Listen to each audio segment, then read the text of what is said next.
Savile Row is normally about craftsmanship, tailoring, and heritage. But tonight, I'm here for something else. Dinner at Row on 5. After heading downstairs and ringing on, I'm ushered inside and offered a dry cleaning service for my coat, before being shown through to their lounge area to settle in. I start with one of their cocktails while perusing their champagne offerings. They have a seriously impressive selection. Towels arrive to freshen up, and before long, the opening bite is here. Based on a British classic, cheese and onion. 3 layers of onion crisps, layered with caramelized onion jam, a 15-month aged cheese, and on top, a jelly made from roasted onion consomme finished with marinated black truffles. Bold, intense, slightly funky, and a great way to wake up the palate. The next 4 bites take inspiration from the British coast, beginning with their oyster dish. An oyster bavois with cucumber jelly, parsnip, and caviar, all on top of a nori macaron. A bite I'd actually tried not too long ago at the Dubai outpost. And then out came their behemoth tomb of a wine list. They offer 3 wine pairings and a non-alcoholic option,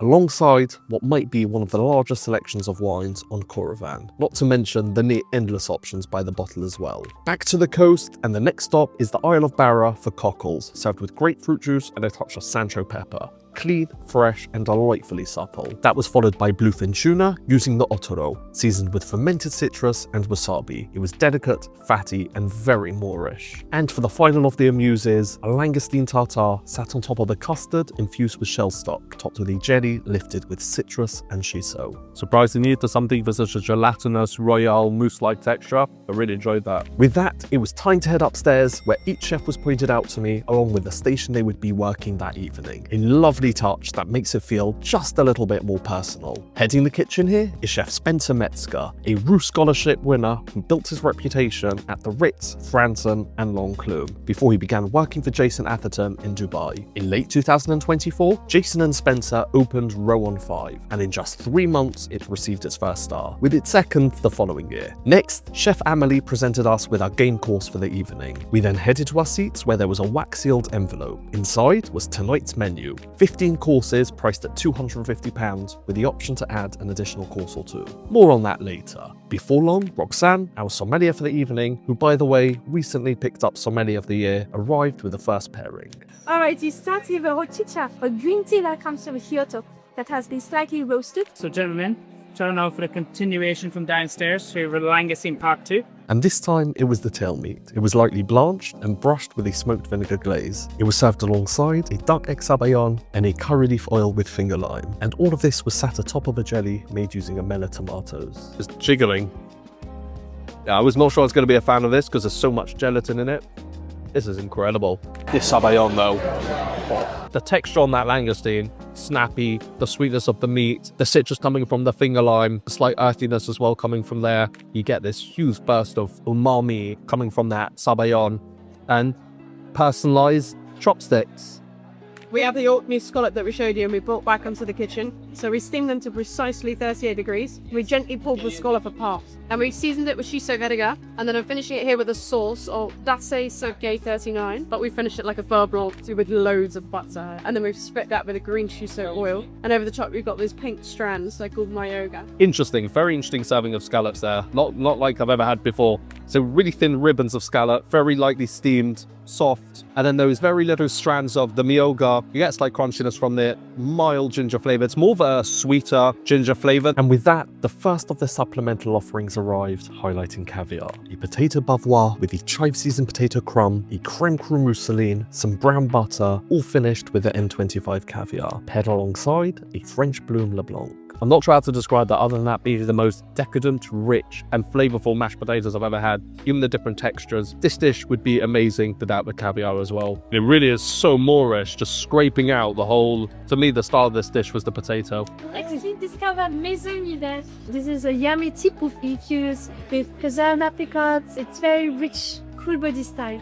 This one here is our native lobster. So we grill it over Japanese mincetta. We then brush it in an oil made from the roasted heads, and then we season it with Sancho pepper and kaffir lime. We serve it with a Singapore chili lobster sauce at the bottom. A second sauce made from white miso, which on the side we have here our shokopan bread, and then a fermented honey butter in the center. This was utter perfection, from the succulent snappy lobster to the intense depth and umami coming through in the sauces, and of course the bread. Soft, intensely buttery, with a gentle sweetness from the fermented honey. And a special delivery of extra sauce The smokiness coming through from this tea pairs so well with that lobster.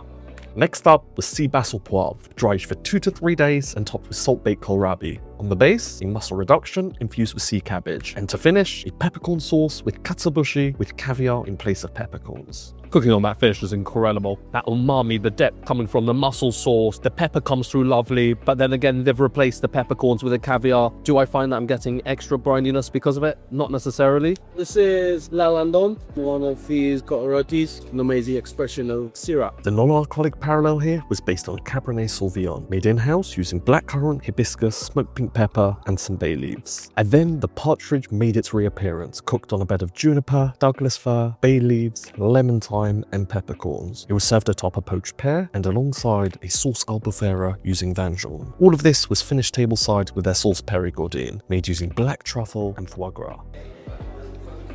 Hit dry and chewy. I think it's overcooked, isn't it? Just to clarify here, the partridge was not overcooked. We did check with the chefs after. A game like this is more akin to chicken, so it is cooked through rather than served pink. That truffle jus as well, fantastic.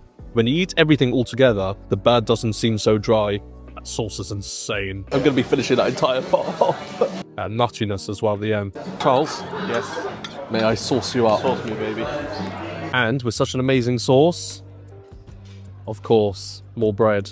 They even bought another puck of butter to go with the bread as well. Even though I don't need it, but I may as well use it at this point. And for the final savory course, A5 Wagyu strip loin from Kagoshima in southern Japan, grilled over binchotan and served with a roasted artichoke puree and a sauce Périgueux, along with cubes of smoked bone marrow, Wagyu tongue, and diced truffle.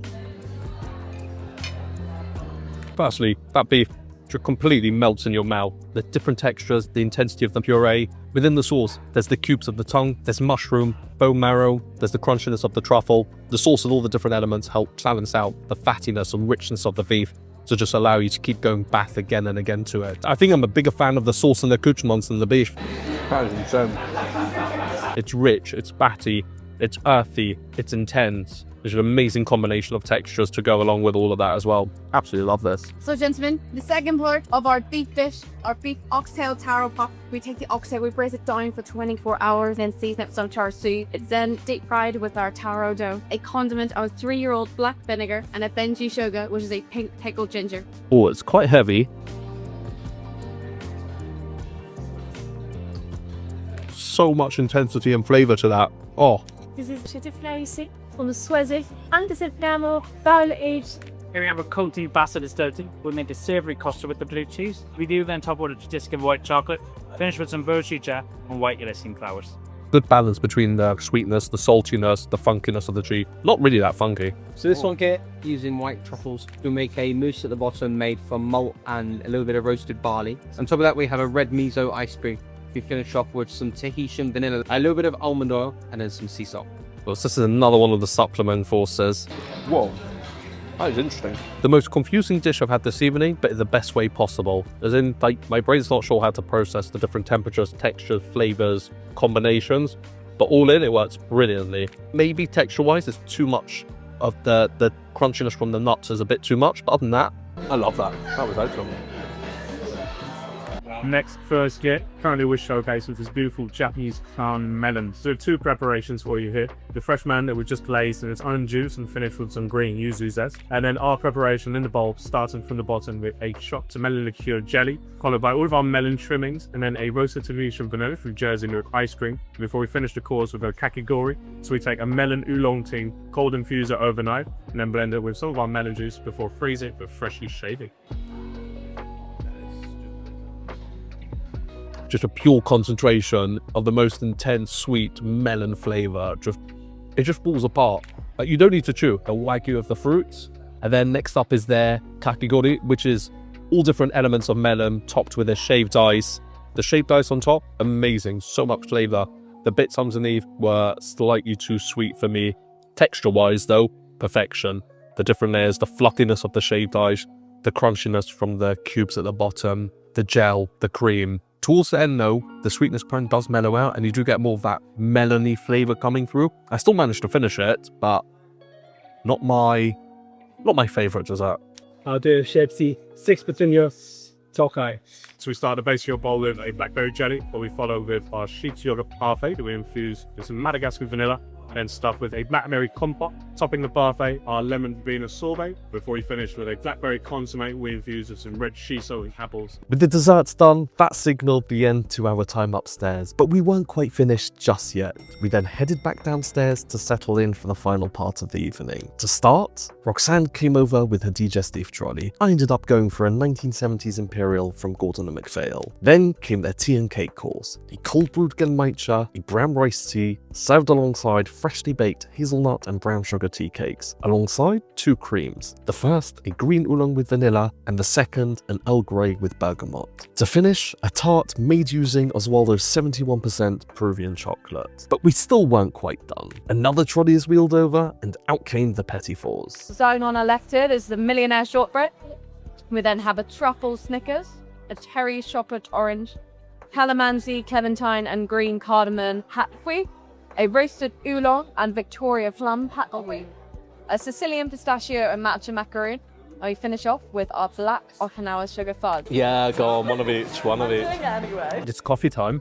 Now for petit fours, of course, we went for everything, so we're gonna have to taste everything. First up, that's the truffle Snickers bonbon. Oh, I like that. Yeah, that is really, really truffly. And for the final bite of today's menu is this Terry's chocolate orange bonbon.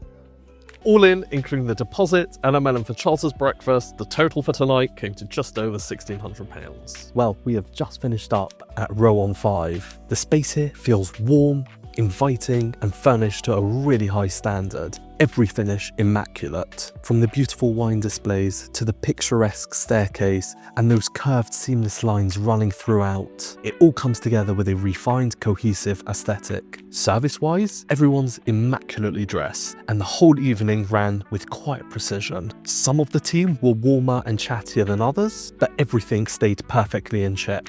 Never intrusive, just calmly confident. Each dish arrived beautifully presented. There was no shortage of tableside theatre, and I absolutely loved that. A special mention goes to Roxy. Her enthusiasm was absolutely contagious. The food?